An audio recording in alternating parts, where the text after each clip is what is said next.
What's going on, everyone? Today I am talking all things kettlebell swings. This is one of the first movements you're going to learn when you pick up a kettlebell. It is the foundation, the basics, and it's going to allow you to continue to progress and scale and level up when you are using with kettlebells. It's fundamental.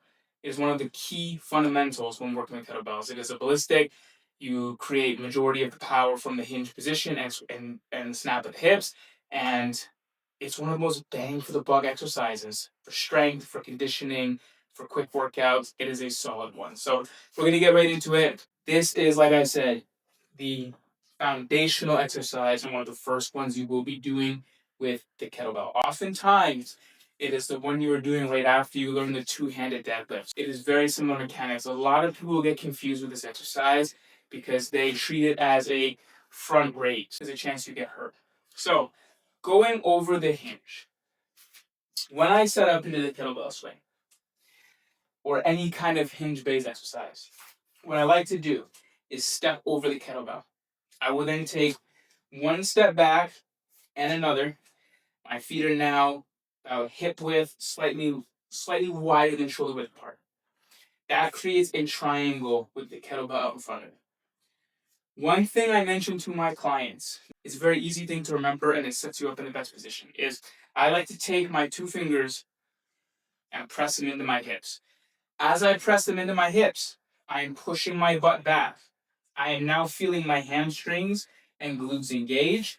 I'm bracing my core, and I have a proud chest. What that does is that puts my back in the strongest possible position, and it puts me in the strongest possible puts me in the strongest possible hinge position. Sorry, tongue twister. So from there, the first drill that I like to incorporate and I go over with my clients when working with the kettlebell to understand the mechanics of the kettlebell swing is you're going to grab the handle out in front of you. You're going to pretend to snap the handle. What that does is it engages your lats. It keeps full body tension. So I'm going to reach out in front of me, pretend to break the handle. Then the first drill that I like to incorporate is I like to hike the bell back like a football. I like to get my forearms as close to my groin as possible in my inner thighs, and then I reset the bell and hike back in hike position. What that does is that starts to show me where the bell needs to be moving so I can move into the next step. So, step number one, stand over the kettlebell. You're going to take one step back, another step back. You create the triangle. I'm going to take my two fingers. I'm going to push them into my hips, pushing my butt back, proud chest, tight core. I'm now in the strongest hinge position I can be in. I feel my hamstrings turn on, my glutes turn on. Step two, I'm going to reach out in front of me. I'm going to pretend to snap the handle, and I feel my lats engage. I'm then going to hike it back between my groin, keeping my forearms close on my inner thighs, and I'm going to reset, just like this.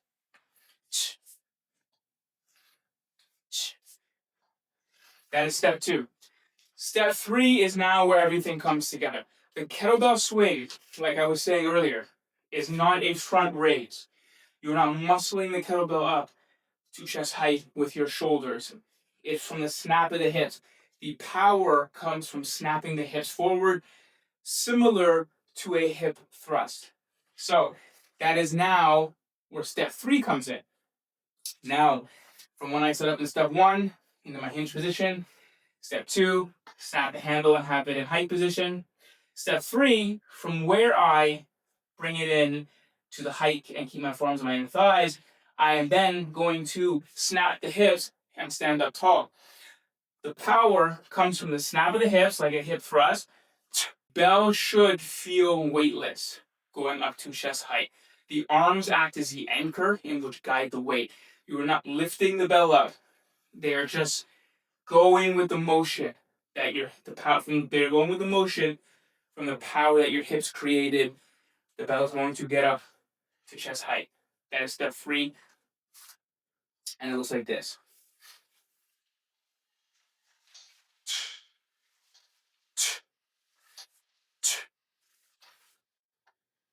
Once the bell is weightless and chest height, what then happens is you're going to want to play chicken with the kettlebell.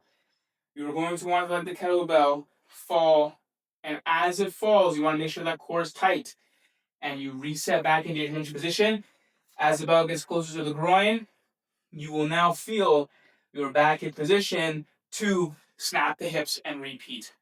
That is step number 4 in combination with number 3 because it is one movement. So, set up.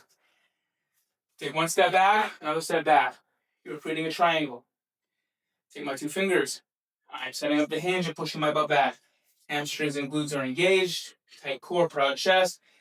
I am now in the strongest hinge position. That's step 1. Step 2, I'm reaching out in front of me.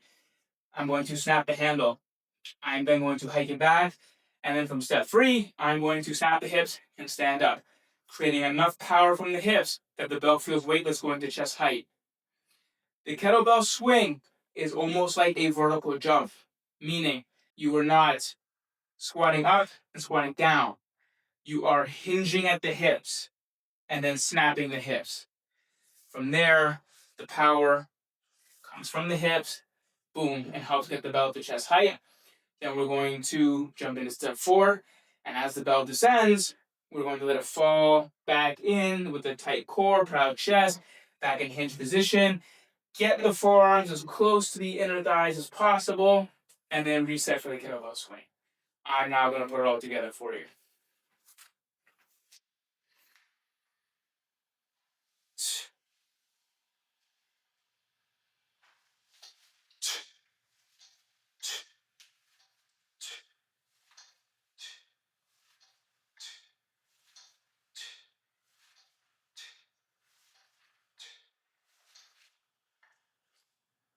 And that is the kettlebell swing.